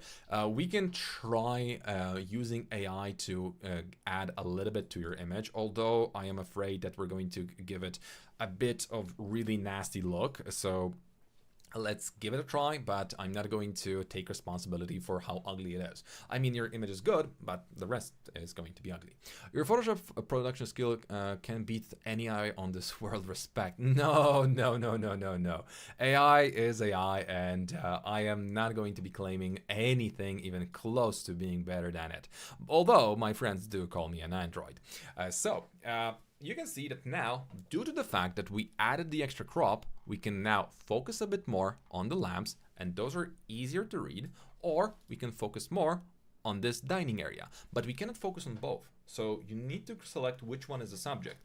And as we established, if we want to have a clear subject whenever we're working with 3ds Max or any image at all, we want to make sure that the subject is not going to be obscured by something. As soon as we obscure one of those chairs with something, now the lamps become a subject. But as you can see, we can also do the opposite. But you're going to need to find a way that's going to give you that opportunity to either emphasize the lamps or emphasize the chairs, but you cannot do both.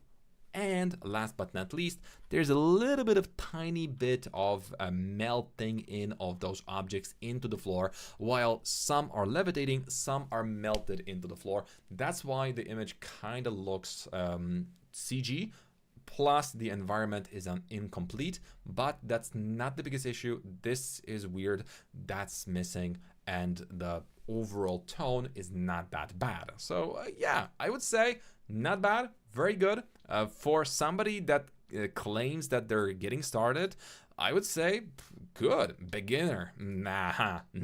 Where do I stand? So if I would be to, let's say, give you any kind of or to put you, I would definitely not put you in the junior category. You're above that, but you're not yet the senior. So I would say you're somewhere in between. So you're basically going to be doing the groundwork in a larger company, but your skills are going to be valued because of your very cool portfolio probably. So definitely very strong, but it just misses so many small details that aren't necessarily bad, but you can work on those very quickly because at the moment they're missing. And my computer is again doing that thing where it has a hiccup. So we're going to now go to Alex Sandiego. Hi Mike, it's Alex Sandiego from Visions Indigo. I use 3ds Max and Corona. I keep learning lots of tricks from your live streams while I'm working, so thank you very much. Thank you, and it's a pleasure to have a fellow professional here. Hi Mike, there are many ways to use artificial intelligence. Yes, there are. I'm currently using it to improve very small details since I am used to the level of control that frankly AI doesn't provide in many cases. That's exactly the problem Mateusz also mentioned. The last but not least, and also in terms of consistency, do you think this method is good? Obviously it takes me more time, a few hours of rendering and post-production in Photoshop with AI. I'm still not comfortable giving AI so much freedom. Or am I missing something? Thanks Mike, greetings from Mexico.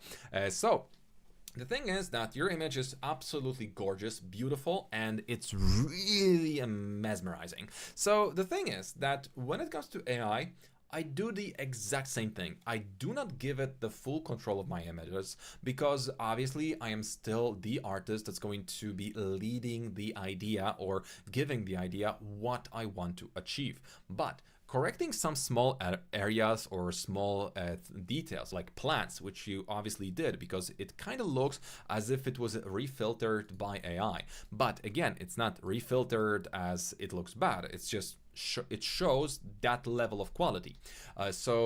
Typical rendering, regardless of who you are and what you do, is not going to give you those extras, which AI will just randomly add to your imagery. But at the same time, this is something that regular rendering won't do to your images. I don't know if it was compression on this website or once you sent the image, but you can see the small inconsistency with within the sharpness, which normal humans aren't going to be able to notice, and I am not going to really believe that this was supposed to be some sort of blur because of the hot summer and vapor going up, but I'm going to say that this is probably it. The issue that I have with your image is that you're allowing that light to pass through right above the horizon line. This kind of means that you're just not finishing the image for me, because you're obviously giving it so much depth, but you're also cutting it short by leaving those small gaps. Especially with reflections like those, you kind of can do better. And there's so many objects that are just perfectly XYZ flat, and I don't mean it in the derogatory way. It's just perfect, but so perfect that it kind of suggests 3D. Same here. You could just add one roughness map, a little bit of bump, and this would be just a little bit better. For objects that are this close to your camera, I would definitely put just one extra filter of that AI, because those plants do not look as good as the rest of your plants. The image is beautiful. There's so much good stuff in it. Although, one thing I need to also mention is that this lamp would be absolutely never ever wouldn't be able to outshine the sun. We've got clear sunny day, and you're trying to suggest that those two small lamps are going to be just as strong as the sun. No, don't do it, because it just takes away from such a beautiful image. This effect wouldn't happen unless we would have some kind of overcast, which we're not getting. So try to turn on any lamp during the day, and then you're going to understand what I mean. So try to find those orange tones in a different manner or a different way. Try to fake them by, for example, putting your sun a little bit lower, or maybe give this impression that there's some kind of light being reflected in form from the windows, and that's why we're getting that orange. But I would say that on one hand, this area suggests that it's like some sort of dawn or sunset, while the whole image is so bright and so vibrant. It's beautiful, but the longer you stare at it, you can kind of sense those small hiccups or small issues that can kind of suggest that this is 3D. Regardless, very good quality. Love the quality you put into those small crevices. That's really fantastic. The ambient occlusion map is on point. Crawling around the edges is fantastic. The texture quality is just good. Everything here is just good. There are just those small inconsistencies that I don't understand where they're coming from, but this is professional, this is good, and this is essentially what I would be using as a reference image if I would be creating similar scene, because it's just good. So by the way, I don't just because I'm giving somebody compliments, it doesn't mean that I know this person. It's just a good image, but I think we're going to be ending our webinar here, because this was all the images that I had prepared for today. Regardless, I also see that we've got a couple of late uploads, so I'm going to try to show you those images, but we're not going to have enough time to go over that. Hey Mike, Mateusz here. I just landed in Malta and I couldn't join the live review of my work, so now I need to watch it back as soon as possible. Thanks in advance and all the feedback. Well, Mateusz, glad to hear that, and I am also glad that you had a safe flight. So send me a postcard then. Amulia, so this is your image, and first of all, good work, but when it comes to this kind of buildings, do yourself a favor and put your camera lower. Also, work a bit more on the reflections. Here, we don't need it to be as sharp. We want to have that extra damage because, again, buildings, skyscrapers, glass is liquid and it's going to always have a bit of deformation.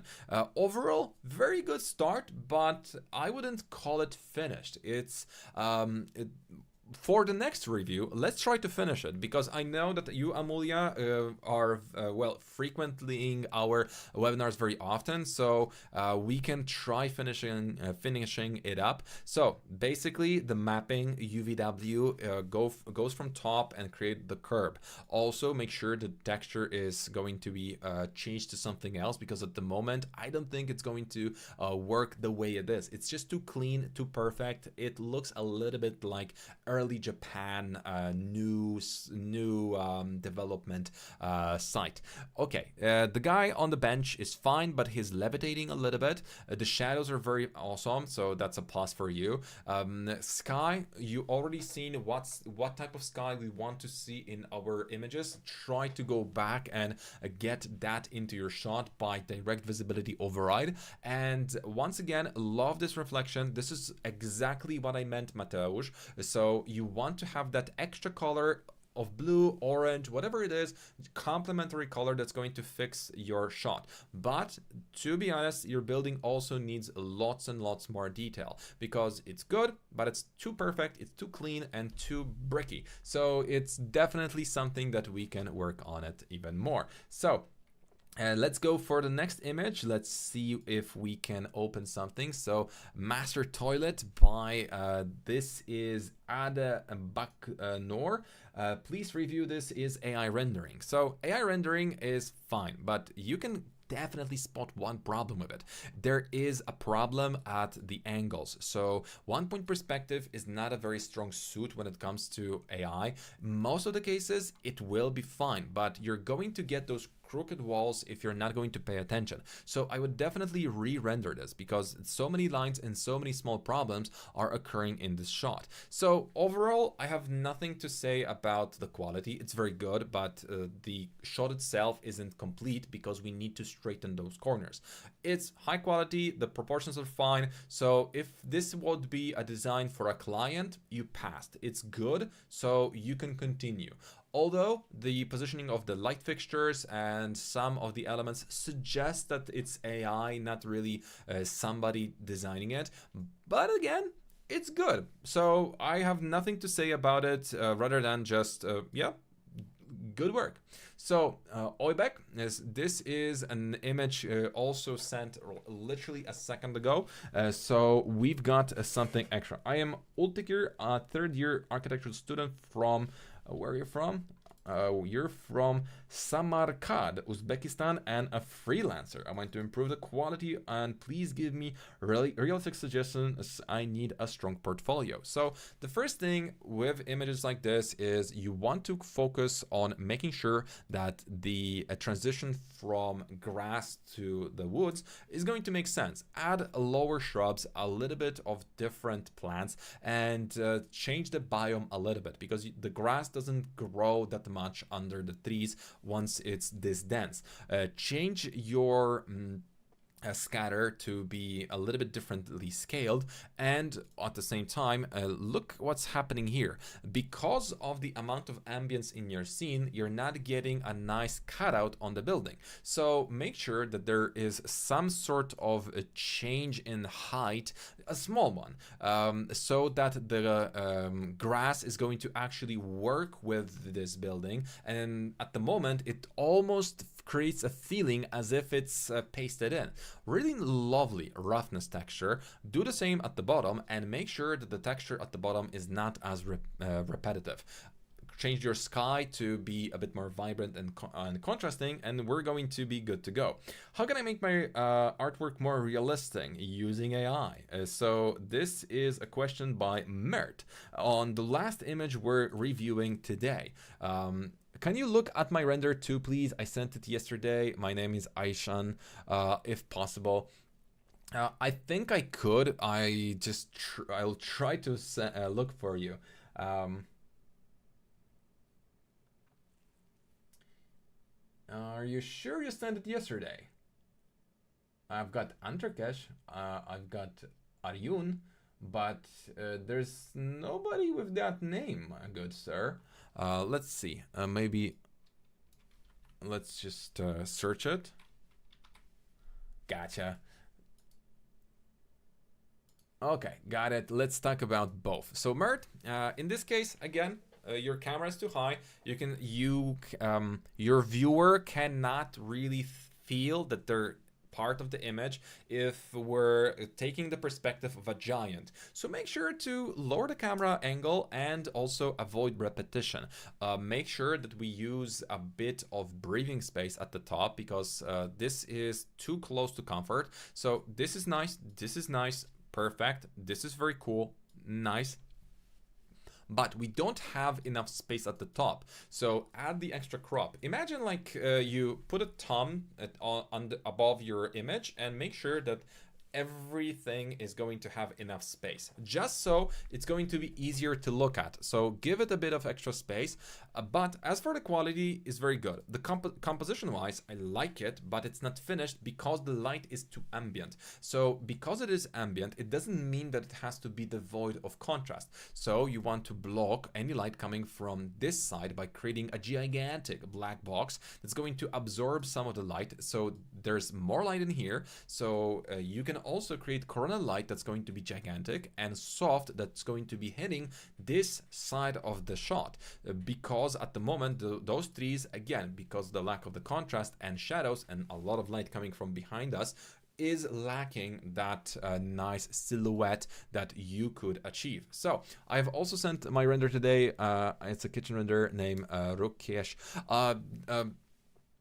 Okay, your image is going to be last. I'm going to find you, but please guys, this is going to be the last one. We already talked about this image. This was already in our reviews some time ago. We did talk about this. So oh, you meant this. Okay, so we've got two icons. Okay, but this one is older and I remember reviewing it, so this must be the one. Sir, I want to be a student of VizAcademy, but the course price is 18 months of salary mine. Could you provide scholarship? Email us and we're going to see what we can work on, because scholarships aren't necessarily the thing that we are often giving, but we also want to kind of have some additional value out of it. And it's not to we just want this to be a fair trade, because obviously this is a big thing for us. We're not some kind of big company that is just going to be able to afford that, but at the same time we could probably get something working for you, but it's going to probably involve some help with social media. So yeah, email us, let's see what we can do about it. And all I can say is give us a pitch. No, it's not e-begging. No, it's just that we will be treating you in a serious manner if you also try to work with us in a serious manner. So Ayhan, about this image, because it's a rare image and this is not something that you're going to be often doing or working on with architecture. I mean, yes, you're probably a student if I can assume that, because how can I confirm modifier or use decals? Okay, so we're not going to get to 3ds Max at the moment any longer, but I can see what the problem is with the decals. So you cannot conform your decals, but you can bend them. So that's the only thing you can do. And if you want to have more of that value out of them, also use decals with scatter, so those are going to be more randomized. Now, when it comes to this image, there's nothing wrong with it, but the thing that I would love to see in imagery like this is consistency of texture quality. You can see that this texture is overstretched and low quality. This one is sharp, but then we're lacking quality here. So you want to start using 3D planar mapping for this kind of objects, because you want this to have consistency. Also, some of the ornaments are just stretched or squished, and I kind of don't like it, so that's going to be a good idea to work on that. Depth of field, since something is so close, now it actually asks for the depth of field because it's so close. Either we blur this out or we blur that out, but you cannot put everything in focus. It's not about making everything blurry, because that's not the key element of your visuals. It's all about just making sure that there's some of it, so it mimics your natural camera a little bit better. Okay, so now we're going to go for the last visual. That's going to be last visual. So no more today, because we are already 2 hours in and I am losing my voice. Okay, one thing I'm going to actually say is it was worth it, and this is work done by Ruchkesh, and sorry for mispronunciation. So how can I make it more realistic? And this is made using Blender, and you're using Blender for 5 years now. Okay, so first of all, it is realistic. It's good and it's high quality. I wouldn't say there is anything lacking, rather than just detail. So everything is too perfect, to a point where if we're looking at it, it's just so XYZ perfect that it just doesn't compute. Let's go for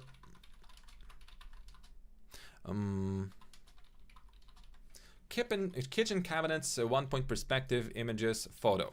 So whenever you look at actual photos, you're going to see that there are imperfections on all surfaces, regardless of what it is. So in your case, we're lacking those. Next thing that you want to go for is just a little bit of wobbliness on all of those fronts. A little bit. Not much of it, just enough to make sure that those elements, once next to one another, won't be exactly 100% aligned. Some sort of small roughness map or glossiness map or specular map is also going to go a mile. Now, this is very high quality. Some elements are too low on this counter, to a point where we're getting they're melting in. So half a millimeter above surface is going to give you this beautiful shadow that you have here. You want to have it on all of those objects. This bump that you have here is what I mean. This is exactly what you want, but here on a much lower scale. Same goes for the appliances. Why are those 100% correct? We've got a lack of reflections in here. We don't have enough metalness in there. Also, the chamfers are fine, but how about we also reintroduce those small textures? Really high quality image.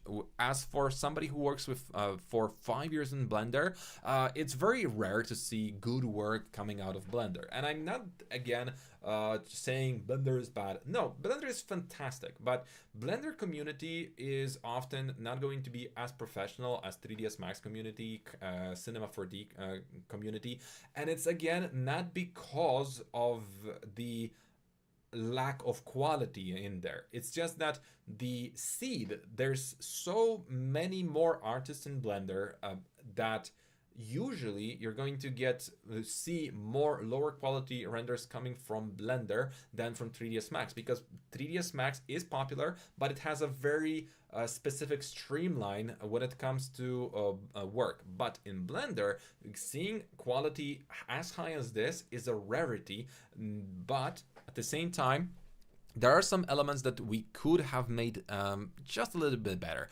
For example, here, why is this propeller or this whatever fan doesn't have any kind of ending? It's just melting into this suspended ceiling.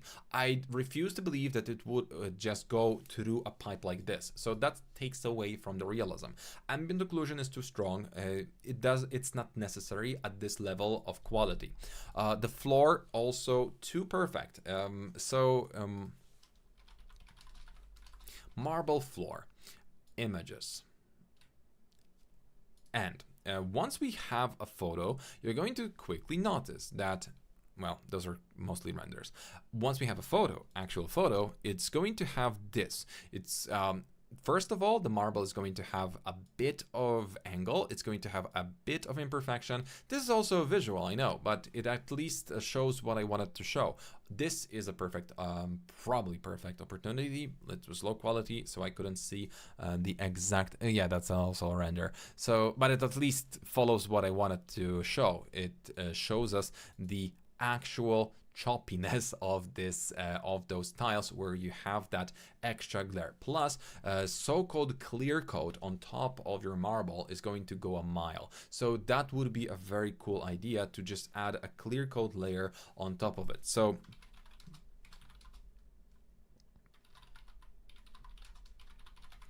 clear coat reflection marble. Okay, so what I mean is that you already have that nice sharp reflection, but for marble to really look good, you want to also have that clear coat, right? The opposite, because you first need to have the roughness and then add the clear coat. In normal circumstances, you're going to see the regular reflection and that small highlight around it. So that's going to improve the quality. Sharp and a little bit of highlight around it. So that's just something that I would be recommending to you. So definitely something to think about. Now, guys, I think we now have a little bit better understanding of our images, how to improve them, and if I could ask you bit of a favor, if any of you are going to be still working on their images, I would love to see this image re-uploaded once we're done with some of the corrections. I would highly appreciate if you could show me the improved version. We're going to be creating our next review in probably next month, because we have to make sure that we have some other content going on, but at the same time, that's what I wanted to essentially show you. Also, if you want to become my student, make sure to go to VizAcademy Co UK and look for the available dates. Right now, we're looking for students for 25th of May. So we're basically 4 days from closing our well, recruitment, I would say. We also need you to go through task 0, so don't hesitate. There's only 1 or 2, probably just 1 spot left at this point. So if you want to become our student, don't miss out. Be part of this group, because this time we're going to be going not only through 3ds Max, Corona, a little bit of Photoshop, but also we're including AI using VizMaker and lots of other systems.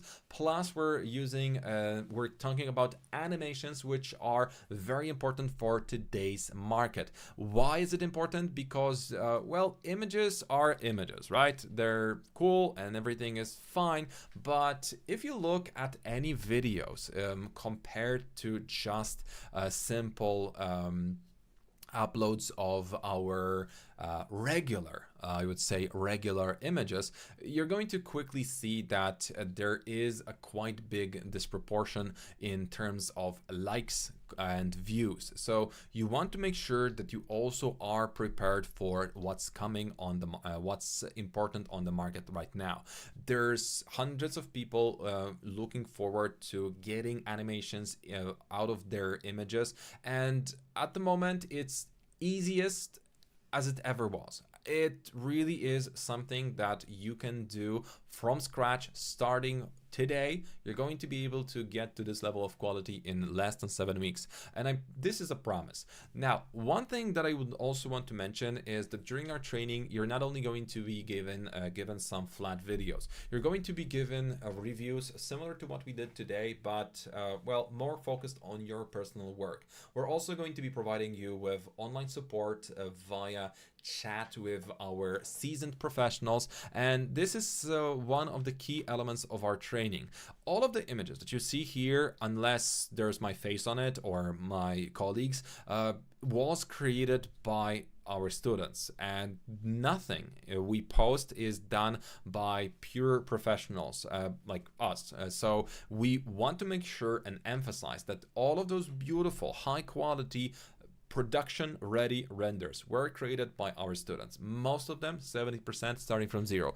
But we also host professionals, like for example, quite recently we had Oliver. So that we're going to be changing this. Sorry, Oliver, I haven't had time to do it, but Oliver asked me to change it to his company Instagram. This is also one thing that I want to mention, that if you're going to be going through our training the proper way, gain enough stars, we're going to be posting your work on our Instagram as a token of gratitude. So in this case, we're not randomly selecting those images, but also we're making sure that only those that really finish them will be here. So guys, this is it for today. Like, subscribe, and leave a comment once the video is up. If you're watching it a little bit later, make sure to give me well, ask your questions, and we're going to do another review next month. But next week we're going to be doing a classical interior, so you're going to be probably enjoying it. So stay tuned, and ring the bell, all that. Once again, thank you, and see you next time. Bye bye.